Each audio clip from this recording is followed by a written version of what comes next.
दंडकारण्य में शिव को श्री राम के प्रति मस्तक झुकाते देख सती का मोह तथा शिव की आज्ञा से उनके द्वारा श्री राम की परीक्षा। नारद जी बोले, ब्राह्मण विधेय प्रजानाथ महाप्राज्ञ दयानिधे, आपने भगवान शंकर तथा देवी सती के मंगलकारी सुयश का श्रवण कराया है।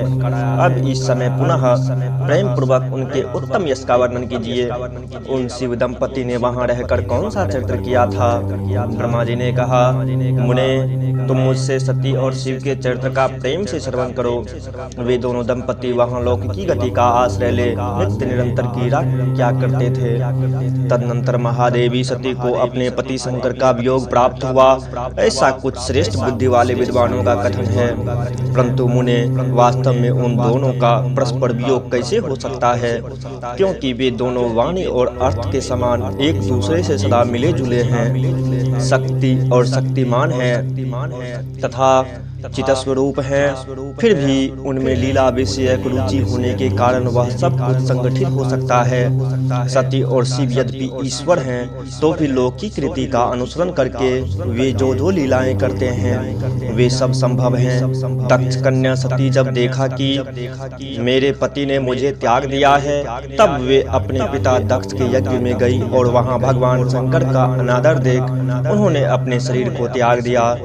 वे ही सती पुनः हिमालय के घर पर पार्वती के नाम से प्रकट हुई और बड़ी भारी तपस्या करके उन्होंने विवाह के द्वारा पुनः भगवान शिव को प्राप्त कर लिया। सूत जी कहते हैं, महर्षियों, ब्रह्मा जी की यह बात सुनकर नारद जी ने विधाता से शिवा और शिव के महान यश के विषय में इस प्रकार पूछा। नारद जी बोले, महाभाग विष्णु शिष्य विधाता, आप मुझे शिवा और शिव के तथा भाव आचार से संबंध रखने वाले उनके चरित्र को विस्तार पूर्वक सुनाइए। तात भगवान शंकर ने अपने प्राणों से भी प्यारी धर्मपत्नी सती का किस लिए त्याग किया? यह घटना तो मुझे बड़ी विचित्र जान पड़ती है, अतः इसे आप अवश्य कहें। आज आपके पुत्र दक्ष के यज्ञ में भगवान शिव का अनादर कैसे हुआ और वहां पिता के यज्ञ में जाकर सती ने अपने शरीर का त्याग किस प्रकार किया? उसके बाद वहाँ क्या हुआ? भगवान महेश्वर ने क्या किया? ये सब बातें मुझसे कहिए, इन्हें सुनने के लिए मेरे मन में बड़ी श्रद्धा है। ब्रह्मा जी ने कहा, मेरे पुत्रों में श्रेष्ठ महाप्राज्ञ तात नारद, तुम महर्षियों के साथ बड़े प्रेम से भगवान चंद्रमौली का यह चरित्र सुनो। श्री विष्णु आदि देवताओं से सेवित ब्रह्मा महेश्वर को नमस्कार करके मैं उनके महान अद्भुत चित्र का वर्णन आरंभ करता हूँ। मुने, यह सब भगवान शिव की लीला ही है। वे प्रभु अनेक प्रकार की लीला करने वाले स्वतंत्र और निर्विकार हैं। देवी सती भी वैसी ही हैं, अन्यथा वैसा कर्म करने में कौन समर्थ हो सकता है? परमेश्वर शिव ही ब्रह्मा परमात्मा है। एक समय की बात है, तीनों लोकों में विचरने वाले लीला विशारद भगवान रुद्र सती के साथ बैल पर आरूढ़ हो इस भूतल पर भ्रमण कर रहे थे। घूमते घूमते वे दंडकारण्य में आए। वहां उन्होंने लक्ष्मण सहित भगवान श्री राम को देखा।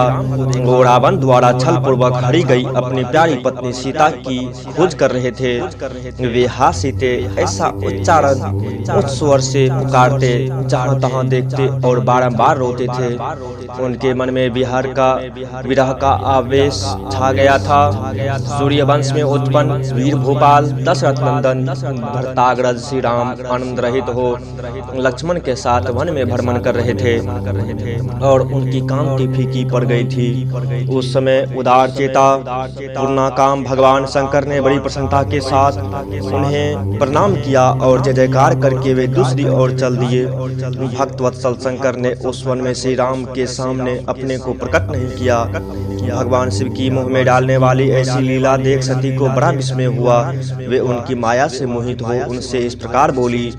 सती ने कहा, देव देव सर्वेश ब्रह्मा परमेश्वर ब्रह्मा विष्णु आदि सब देवता आपकी ही सदा सेवा करते हैं। आप ही सबके द्वारा प्रणाम करने योग्य हैं। सबको आपका ही सर्वदा सेवन और ध्यान करना चाहिए। वेदांत शास्त्र के द्वारा यत्न पूर्वक जानने योग्य निर्विकार परम प्रभु आप ही हैं। नाथ, ये दोनों पुरुष कौन हैं? इनकी आकृति विरह व्यथा से व्याकुल दिखाई देती है। ये दोनों धनुर्धर वीर वन में विचरते हुए कलेश के भागी और दीन हो रहे हैं। इनमें जो ज्येष्ठ हैं उसकी अंग कांति नील कमल के समान श्याम है।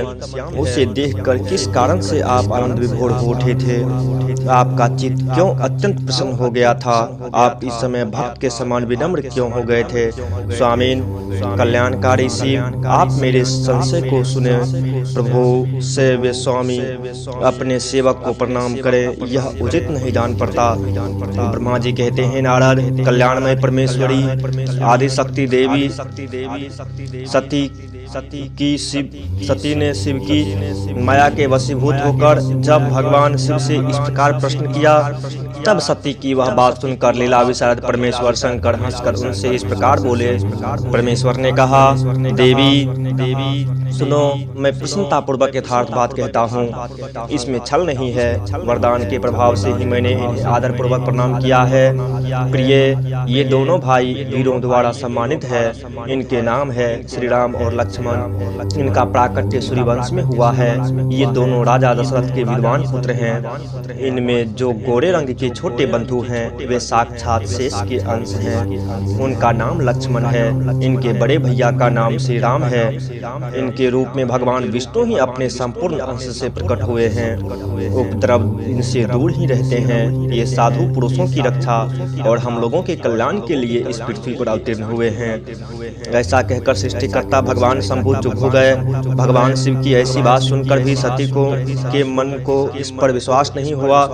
क्यों ना हो, भगवान शिव की माया बड़ी प्रबल है। वह संपूर्ण त्रिलोकी को मुंह में डाल देने वाली है। सती के मन में मेरी बात पर विश्वास नहीं है, यह जानकर लीला विशारद प्रभु सनातन शंभु यों बोले। शिव ने कहा, देवी मेरी बात सुनो। यदि तुम्हारे मन में मेरे कथन पर विश्वास नहीं है तो तुम वहां जाकर अपनी ही बुद्धि से श्री राम की परीक्षा कर लो। प्यारी सती, जिस प्रकार तुम्हारा मोह या भ्रम नष्ट हो जाए वह करो। तुम वहां जाकर परीक्षा करो, तब तक मैं इस बरगद के नीचे खड़ा हूँ।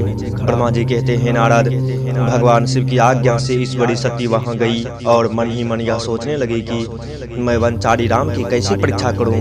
अच्छा, मैं सीता का रूप धारण करके राम के पास चलूं।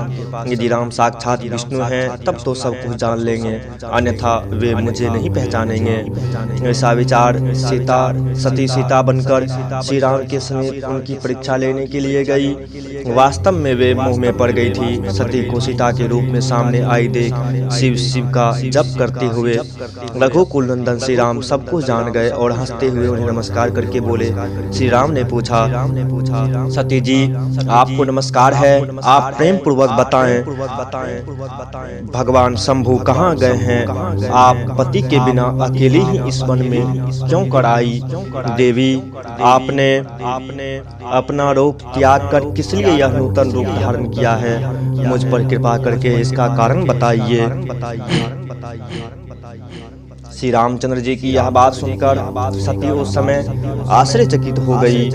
वे शिव जी की कही हुई बात का स्मरण करके और उसे यथार्थ समझकर बहुत लज्जित हुई। श्री राम को साक्षात विष्णु जान अपने रूप को प्रकट करके मन ही मन भगवान शिव के चरणाबिंदों का चिंतन कर प्रसन्नचित हुई सती ने उनसे इस प्रकार बोली, रघुनंदन स्वतंत्र परमेश्वर भगवान शिव मेरे तथा अपने पार्षदों के साथ पृथ्वी पर भ्रमण करते हुए इस वन में आ गए थे। यहाँ उन्होंने सीता की खोज में लगे हुए लक्ष्मण सहित तुमको देखा। उस समय सीता के लिए तुम्हारे मन में बड़ा क्लेश था और तुम विरह शोक से पीड़ित दिखाई देते थे। उस अवस्था में तुम्हें प्रणाम करके वे चले गए और उस वट वृक्ष के नीचे अभी खड़े हैं।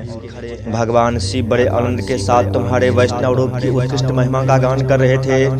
यद्यपि उन्होंने तुम्हें चतुर्भुज विष्णु के रूप में नहीं देखा तो भी तुम्हारा दर्शन करते ही वे आनंद विभोर हो गए।